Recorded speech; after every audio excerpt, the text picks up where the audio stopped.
Annyeong guys! Welcome to another A Day in the Life of a Filipino private chef here in Korea. So ayun na nga, as usual, pagdating ko ng 10 AM, gumagawa na ako nito munang tinapay. Matagal-tagal gawin to kaya ito muna yung inuuna ko. So bali everyday, iba't ibang klaseng tinapay yung ginagawa ko kasi yung mga amo ko ang lakas kumain ng tinapay. Then after nyan, mag-12 na kaya for lunch ng amo ko, gagawa naman ako nitong pasta. Bali, anchovy olive oil pasta nga pala itong gagawin ko. Olive oil lang to and then yung garlic, pati yung anchovy, and then yung cherry tomato, niluto ko lang sa mahinang apoy. Habang hinihintay ko maluto yung pasta. Bali, hindi na ako naglagay ng white wine dito kasi yung amo ko ayaw ng may alcohol yung pagkain.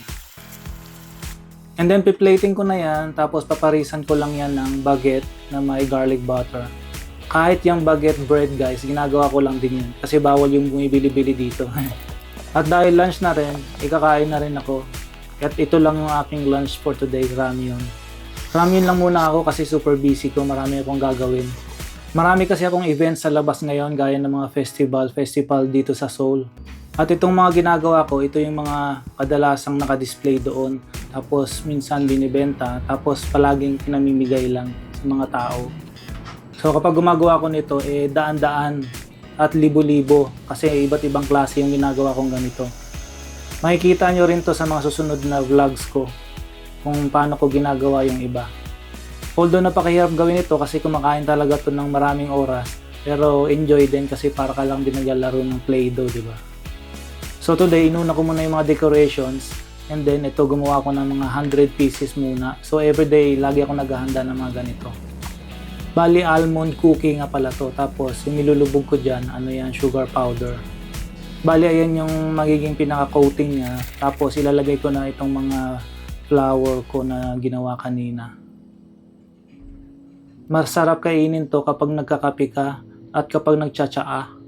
So, kapag may mga dinner ako dito or banquet or mga receptions, ito talaga yung pinaka-highlight ng mga foods. Tapos, hindi lang to sa mga parties hinahanda. Lagi ko rin itong mga binabox o sinisend sa mga special people, mga VIP, ganun. Ayan na yung final product, ang ganda, di ba? And then after nito, almost 5 na. Kaya maghahanda na rin ako ng dinner ng mga amo ko. So una kong gagawin itong soup, bali leek soup pala to. Yung leek yan yung mga dahon ng sibuyas na malalaki. Bali kinaramelize ko lang yan and then pakukuluan na with potato. Sinisimmer ko lang yan hanggang sa lumambot and then lagyan ng cream. And then i-blender ko na yan. Meron na tayong cream soup na leek. And then para sa main dish naman, itong salmon. Bali pan-seared salmon lang to na may spices.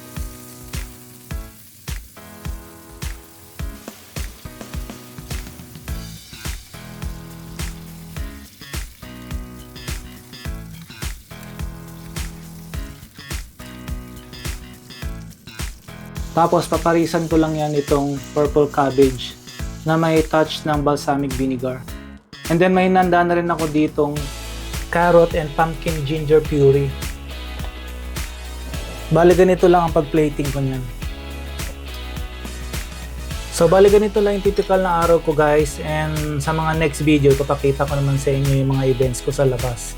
So again, thank you for watching and follow for more kung gusto niyo mga ganito pang klaseng video. Annyeong!